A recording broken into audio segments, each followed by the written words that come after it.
Сите имаат политичка волја за гласање со отпечаток од прст, но консензус за измени на изборниот законник нема. Министерот за правда не крие дека ДУИ го отвориле прашањето, но вели дека несогласувањата се технички. Во моментот кога ќе се дефинираат сите детали, измените ќе се изгласаат во собранието. Несогласувањата се околу изведбата на целиот процес, подготвеноста на системот за негово спроведување и за да бидеме сигурни дека на денот на изборите ќе имаме минимални можности за проблеми и целиот тек на изборите ќе помине успешно, за на крај сите да бидат задоволни во смисла на процесот. Нормално, за да никој да не ги оспорува резултатите. Маричиш ги негира обвинувањата од ВМРО ДПМН и дека СДСМ не сакаат да се гласа со отпечаток од прст. Тврди дека преговорите на ниво на партии се уште течат, а членовите на ДИК веќе предложиле и голем број на измени и технички спецификации. Верува дека со диалог и разум ќе се најде решение.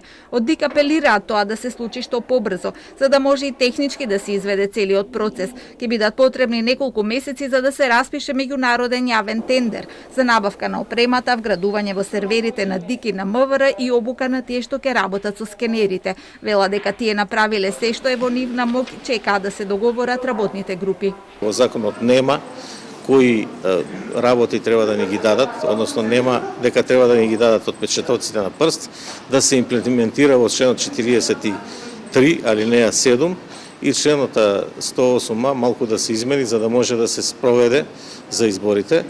Тоа се неколку ситни работи кои сепак сметам дека до крај на месецот би се завршиле. Инаку останувам на тоа што претходно го реков, дека ако до крај на март се договорат во работната група, односно почеток на април, дека може да се спроведе такво гласање во Република Македонија. Ако не се постигне договор, единствената алтернатива според Даштевски е одложување на изборите за 1 месец за да им се даде дополнително време на партиите.